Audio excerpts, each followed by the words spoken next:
So dorsal fin we mentioned. So back here, along the dog's back. Ventral towards the belly, so the ventral view here. Caudal, like coda in music, also just means tail in Latin, right?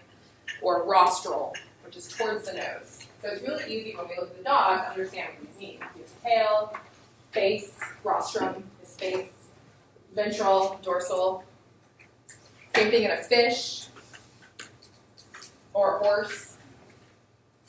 I like the fish because it's super simple. Face, at the posterior end, what's another word for this? Caudal, dorsal, ventral, horsey over there, same thing. In humans, however, if we were on all fours, right, we would have our head like this, back. So humans evolved to have their head upright. And so when we say rostral, it's a little different. So when I say caudal and rostral specifically, it's talking about this arc. Okay? So in the rest of your body, I might say caudal and rostral until I get to your head, and then I'm going to say rostral.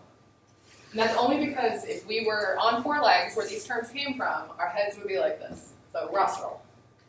But we're not shaped that way. Does that make sense? So rostral is always towards your face. And caudal is always towards your coda. Okay. And these are just different views of the same thing. So we've got rostral and caudal on the cortex. So this part up here. What's going to do is I'm dropping the cerebellum. I always drop the cerebellum. Rostral caudal until we get back here. And then we're going to go down the brainstem. That's still caudal. Does that make sense? There's an arc. Everybody with me? Feeling good with these terms? Okay. What position is that? Prone. Prone. The other way would be? Oh, y'all are good. Awesome. What view is that? Is that? Medial, sagittal. That's right. So we can say mid-sagittal also if it's exactly in the midline. And we'll know it's exactly in the midline because we'll see this nice gap right here. Does anybody know what that is? Ventricle. That's right. So that. Good job. And then what's this nice meaty white bit? Right, corpus callosum. Oh. Nice meaty. Okay, so that's mid-sagittal. And sagittal is just any slice like that. Oh, your big face. So sagittal is anywhere along the same plane, but not right in the middle. Here's a coronal slice. So here's what kind of relative to what the face it looks like. Here's the slice. Again, ventricles. What's this? Anybody know what this is right here? Come back. Or here, better. This is one of my favorite words. It radiates on a coronal slice. It's called the corona radiata. This is all your motor pathways. And it goes through your internal capsule. We'll come back to that stuff. They're good landmarks, that's why I point them out. When you're looking at this, you say, oh, those gaps. Okay, that's a ventricle. That must be the corpus callosum. I know where I am. Let me try to find these other things. Here's a horizontal slice. This is what this looks like, kind of right through the middle. What's this back here? Cerebellum. Good. Ventricle. Corpus callosum. Yeah, it crosses over differently in each view, right? Which would make sense because we're looking at different two-dimensional planes. Are you starting to get a sense of why this 3D picture is so important? Because these slices, you're like, wait, oh yeah, it crosses, I get it. Then you look at it a different way, you're like, oh, it crosses, but it's different. So don't let it dawn you. Just look at these different angles and make sure to put it back in your mind's eye where three-dimensionally it should be. Okay? You have to kind of reason through it, rotate the brain in your brain. Ironically, we're studying the brain using our brains. Does that work straight? Anybody else? So you've got the cerebellum. Here's your internal capsule, this X, your corona radiata. The other type of slice you might see sometimes is what's called a transverse slice. And that just means it's not quite level with the other types of planes. So it's a little whopper jog. That's my non-technical term for it. So here's your pons and your midbrain, because it's a slice through your brainstem.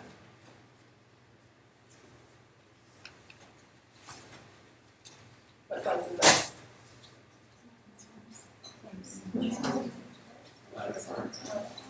Horizontal. Horizontal. Good. I was just waiting until more people were saying it. Horizontal. Sagittal. Sagittal. Sagittal. Coronal. Coronal. Coronal. Say that in your head. Everybody say it.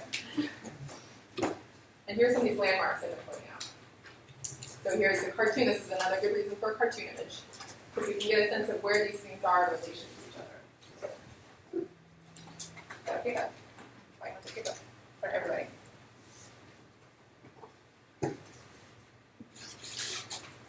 So the ventricles, which hold and also process what? Cerebrospinal fluid. When you are looking at a cross section, they're empty, because it's usually a dead brain. But this is what they look like inside the brain. So they're good landmarks. So if I were to take a cross section, you're getting little pieces of those ventricles, and so you'll see little gaps on the picture. And these just show the different pieces of that. We'll be talking about ventricles in a couple weeks. The other important thing to be aware of here are these anatomical levels. In the book, in research articles, in future books, you might see brain injury referred to as supra or infratentorial. It's a really common one, that's why I bring it up. Or you might see it where it was supratentorial in the anterior fossa. And what that's doing is referring to some of these different levels. So if we were to take the skull, I don't have a capped skull, but if we were to look at the base of the skull inside, the back here is the posterior fossa. It's the back holdy bit. Word finding, sorry. Middle fossa, the anterior fossa, the cavity, that's what I'm looking for. The cavity to hold the brain, basically. You might know what the big hole is down here? It says it right there. Foramen magnum. What's important about the foramen magnum? Brain stem right.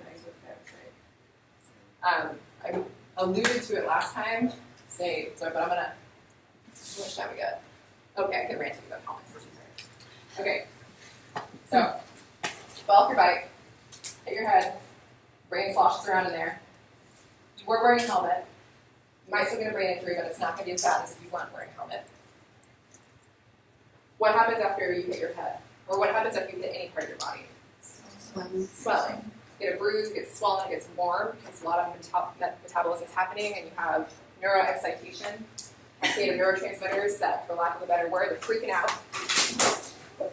These tests are terrible, okay? So it's swelling. Where does it have to go? Nowhere. That's it. The foramen magnum is one of the only exits from your skull. So when it's swelling, it's not going to break your skull. It's made of jello. It's going to get crushed, okay? But what it's going to try to do is herniate through your foramen magnum. You know what the word herniate means? It means tissue somewhere it shouldn't be. So if anybody's ever had abdominal hernia, it's because tissue's trying to get through your abdominal muscles. So here, herniation means brain tissue's trying to come out of the foramen magnum. But you have important stuff going on there already, like the brainstem, because your brainstem controls breathing, heartbeat, stuff that you need to survive. So the reason why it's so important after a head injury to get to a hospital right away is because you can die from swelling. So get there fast, and if they need to, they can reduce swelling by doing a craniotomy, opening part of the skull to relieve pressure, or placing a shunt. Those are weird comments, okay? Don't give me that stuff about, I can ride a bike without a helmet because it'll prevent obesity, etc. There's like internet articles flying around about that. And I will. If anybody else wants to argue with me about that, come to my office hours. We'll have a chat. Okay, so that's why the foramen magnum is so important. The tentorium refers to this flap of dura mater right here that goes between your cerebellum and your cortex. So we'll come back to the meninges, which are the coverings of your brain, your own little internal helmet, if you will. The dura mater feels kind of papery, or almost like a lightweight leather helmet. And it covers your whole brain, but it's not just on the surface. It also goes through here and wraps around your brainstem. And through here. So the flap through there, it almost, when you look at it, if you ever get a chance to see a real one, it almost looks like it's stitched together in a way. It's kind of interesting. Okay? But that tentorium flap is where that word tentorium comes from. And so it protects swelling from spreading. So the other thing to know about brain injury is that blood is neurotoxic. So when blood touches neural tissue, it kills it. So the nice thing about that tentorium is it prevents that blood from spreading from one side to the other of the tentorium. And that's why they'll say it's a supratentorial brain injury or an infratentorial brain injury. I don't know, I'm really quiet, but I just scare you with my rant. Okay. Oh, it apparently it's highlighted. Sorry about that. All right. Real quick, which view? Sagittal. What's another word for this? Dorsal. Ventral. All right. So we'll talk about anatomical, developmental, and functional divisions on Monday. And now let's go ahead and move into the brain hats. So before everybody gets noisy, hang on a sec. The little foldy, cutty pieces are the top part. Okay, so they go like this. Pens or markers would work. Markers are better. I have a few if anybody wants to borrow one. What I want you to do is write your name on the one that you are labeling, and fill in as many areas as you know. If you don't know any or many areas, including lobes, maybe you know which gyri are which. Maybe you know where Broca's area is.